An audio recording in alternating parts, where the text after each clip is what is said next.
मुजफ्फरपुर में 15 अगस्त झंडा तोलन के दिन एक अपराधी को, जो अपने आप को वरिष्ठ पत्रकार कहते हैं, उनको मुजफ्फरपुर एसएसपी के द्वारा सम्मानित किया गया। कुछ सिंडिकेटों के द्वारा हमें बनाया गया है, लगातार मेरे चरित्र को निशाना बनाया गया है, मेरे छवि को धूमिल किया गया है। माननीय पुलिस महानिदेशक डीजीपी को दिया गया। फिर उसके बाद उन्हीं के द्वारा प्रशस्ति पत्र फिर वापस ले लिया गया उनसे। आप भी बताइए, क्या अपराधी को प्रशस्ति पत्र मिलना चाहिए? कहाँ का उचित न्याय है? वो एक पत्रकार को उसने नहीं मारा, कम से कम 4-5 पत्रकार को उसने मारा। अभी भी उसका एफआईआर किसी थाना में रखा हुआ है, लेकिन एफआईआर भी नहीं होता है। ये कॉपी है, एफआईआर का कॉपी है, जो SC/ST एक्ट के तहत मुकदमा उनके ऊपर दर्ज है। ऐसा नहीं है कि कुछ बनाया हुआ बात है, इसमें सब पुलिस रिकॉर्ड के अनुसार है। एक आप मतलब जातिवाद से ग्रसित है, इसका मतलब ये नहीं है कि और लोग भी ग्रसित हैं। सब लोग जात पात से उठ के पत्रकारिता करते हैं। ये लोगों को टॉर्चर करना, मारना पीटना, ये कहाँ का न्याय है? उसमें भी अगर आप मारपीट से अब वहाँ से हट गए हैं तो मेरी फोटो निकाल कर गलत तरीके से उसमें कमेंट करना और उस ग्रुप से कम 5-6 ग्रुप में से हमें हटा दें। का ये क्या उद्देश्य है? आज वैशाली की पावन भूमि पर आप लोगों को हमारे वरिष्ठ साथी समाज सेवी डॉक्टर LV सिंह के द्वारा हमें सूचना प्राप्त हुआ कि मुजफ्फरपुर में 15 अगस्त झंडा तोलन के दिन एक अपराधी को, जो अपने आप को वरिष्ठ पत्रकार कहते हैं, उनको मुजफ्फरपुर SSP के द्वारा सम्मानित किया गया। जब बाद में हमारे मित्र डॉक्टर LV सिंह के द्वारा इस पर शिकायत माननीय पुलिस महानिदेशक DGP को दिया गया, फिर उसके बाद उन्हीं के द्वारा प्रशस्ति पत्र फिर वापस ले लिया गया उनसे, जिसका हम साक्ष्य आप लोगों के सामने रख रहे हैं। और उन पर जो FIR है, जो केस है, उसका भी कॉपी मेरे पास है। SC/ST एक्ट के तहत उन पर केस है, जो आप लोग देख सकते हैं। तो इसके लिए हम उनको चेतावनी देते हैं कि वह अकेला नहीं है। अब हजारों सैकड़ों समाज सेवी उनके साथ जुड़ा हुआ है। अगर किसी तरह का उनको कोई परेशानी हुआ तो हम सोशल मीडिया के माध्यम से, प्रिंट मीडिया के माध्यम से, इलेक्ट्रॉनिक मीडिया के माध्यम से, यूट्यूब चैनल के माध्यम से आप लोगों को बुलाने के लिए आगाह किए हैं कि इस चीज़ एक समाज सेवी के साथ ऐसा नहीं होना चाहिए। आप लोग बताइए, क्या अपराधी को प्रशस्ति पत्र मिलना चाहिए? कहाँ का उचित न्याय है? किसी भी अपराधी को प्रशस्ति पत्र मिलना चाहिए? ये आप लोगों के नज़र में न्याय है? इसी के अपराधी है जो उनके ऊपर SC/ST एक्ट का मुकदमा है।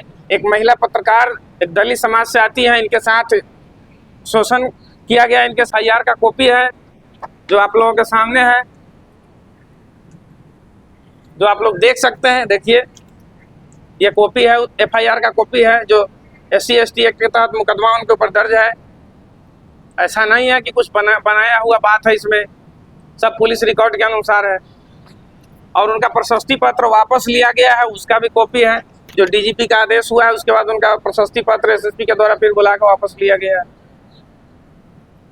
यही है कि पहले तो आप सभी को मेरा प्रणाम है और आप लोगों का आभार व्यक्त करते हैं कि इस समय जो मैं यहाँ प्रेस कॉन्फ्रेंस कर रही हूँ और लगातार आप देख रहे हैं कि मैं चर्चा का विषय कुछ सिंडिकेटों के द्वारा हमें बनाया गया है, लगातार मेरे चरित्र को निशाना बनाया गया है, मेरे छवि को धूमिल किया गया है। यहाँ तक कि सोशल मीडिया पे जो फोटो थे, हमने डॉक्टर LV सिंह जी को सम्मानित किया था, वो फोटो लेकर के उसने जोड़ कर के बहुत सारे तत्वों को झूठ मूठ करके दिखाया गया और गलत तरीके से उसको लोगों के बीच में प्रस्तुत किया गया।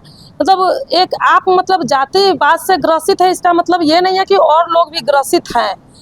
सब लोग जात पात से उठ के पत्रकारिता करते हैं, लेकिन इसमें अभय राज नाम का एक समझिए कि एक तरह से अपराधी ही है वो। एक पत्रकार को उसने नहीं मारा, कम से कम 4-5 पत्रकार को उसने मारा। अभी भी उसका एफआईआर किसी थाना में रखा हुआ है, लेकिन एफआईआर भी नहीं होता है, क्योंकि हर कोई मेरी तरह सच्चाई के साथ लड़ता नहीं है। कहता मैडम हम कमाने खाने वाले हैं, मार खा के भी उसके साथ अपना पत्रकारिता कर रहे हैं, क्या करें, हमारी मजबूरी है। प्रशासन उसको कुछ नहीं करेगी, क्योंकि आपने तो एक केस किया, देख रहे हैं। आज भी उसके टाउन थाना में एक एफआईआर रखे हुए हैं, लेकिन एफआईआर नहीं हुआ। मतलब ये लोगों को टॉर्चर करना, मारना पीटना, ये कहाँ का न्याय है? उसमें भी अगर आप मारपीट से अब वहाँ से हट गए हैं तो मेरी फोटो निकाल कर गलत तरीके से उसमें कमेंट करना और उस ग्रुप से कम 5-6 ग्रुप में से हमें हटा देना, मतलब मानसिक रूप से जो होता है वो शोषण करने में थोड़ा भी नहीं चूकता है। जी जी। उसके पहले आपके साथ अभय से क्या विवाद हुआ?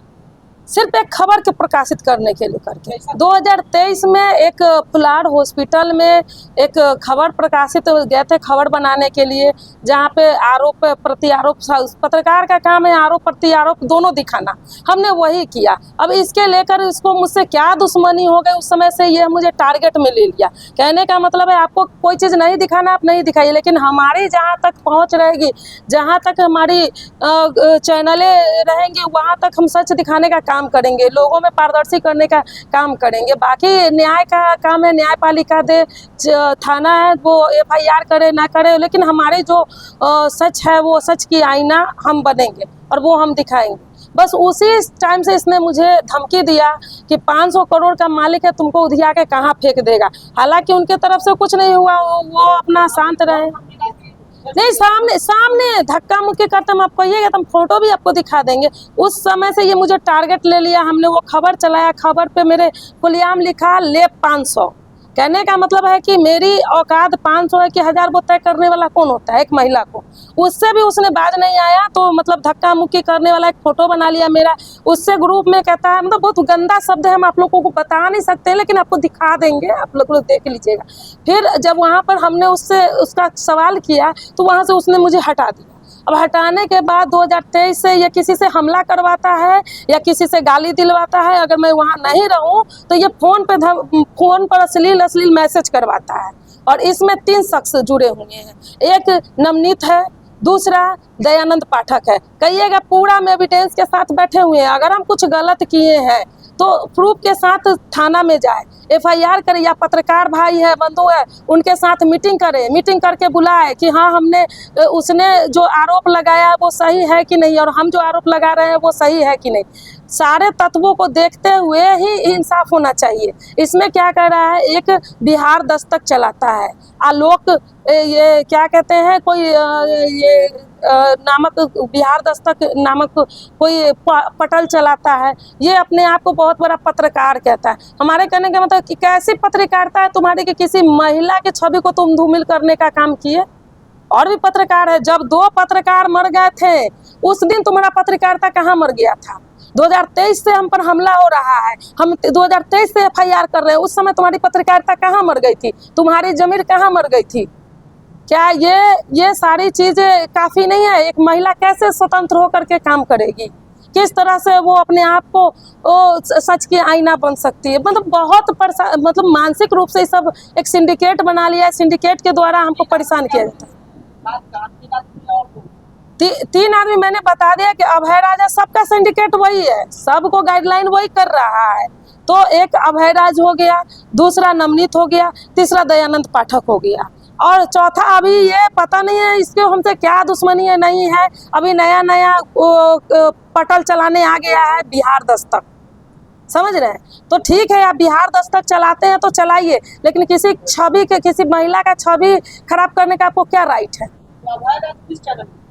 वो अभी दूरदर्शन में है, लेकिन उसको बहुत जल्दी दूरदर्शन में हमने उसके जितने भी करतूत थे वहाँ तक पहुँचा दिए हैं, तो बाकी आगे की प्रक्रिया वो लोग जाने। जी, जो कि देखा जाए तो आपका जो एफआईआर हुआ है कोर्ट में कई सालों पहले का, जी, अभी तक पुलिस प्रशासन चुप क्यों? पता नहीं है। प्रशासन का कहना है कि पत्रकार में हो रहा है, आप न्याय में गए हुए हैं, अब वहीं आप कोर्ट से ही फरियाइए, हम लोग से संभलने वाला नहीं। ऐसा तो नहीं है कि आप दलित पत्रकार है आपके साथ शोषण किया जा रहा है। नहीं, ये तो है ही, भेदभाव तो आप लोग भी जानते हैं कि होता है, लेकिन ठीक है, भेदभाव के उठ करके ये क्या कर रहा है, मेरी छवि को धूमिल कर रहा है, मुझे लगातार बदनाम कर रहा है, मुझे लगातार टारगेट कर रहा है। भाई क्या उद्देश्य है कि तुमको एक महिला को तुमको टारगेट करना पड़ रहा है, वो भी महिला तुम लोग के साथ नहीं रहती है तो तुम फोन पर परेशान करते हो। मतलब इस तरह से नहीं होना चाहिए, नहीं तो भविष्य में कोई महिला कैसे इस फील्ड में पांव रखेगी, किस तरह से सच्चाई दिखाने का काम करेगी, ये कि मेरा नहीं है। न्यूज़ कवरेज करने का आप भयभीत नहीं हो रहा है। भयभीत तो मैं होती नहीं हूँ, क्योंकि मैं सच के साथ हमेशा खड़ी रहती हूँ। और आज अगर भयभीत हुई रहती तो मैं यहाँ तक नहीं पहुँची रहती और 3 FIR नहीं किए रहती और आज तक सच्चाई की लड़ाई नहीं लड़ रही थी। हम झुकने वाले नहीं हैं और झूठ के खिलाफ हमेशा खड़े रहे। अभी आप चाहती क्या है? हमें इंसाफ चाहिए। पुलिस और प्रशासन से मेरा यही अनुरोध है कि इन सब तत्वों की गहराई से जांच की जाए और ऐसे लोगों पर सख्त कार्रवाई की जाए जो खुद तो ग्रसित हैं ही, लेकिन दूसरे को भी जातिवादी ग्रसित कर रहे हैं। वैसे लोगों को उचित कार्रवाई की जाए और इस चीज़ को रोका जाए। किस चैनल में? हम TV हिंदुस्तान से हैं। क्या नाम है आपका? जूही कुमारी।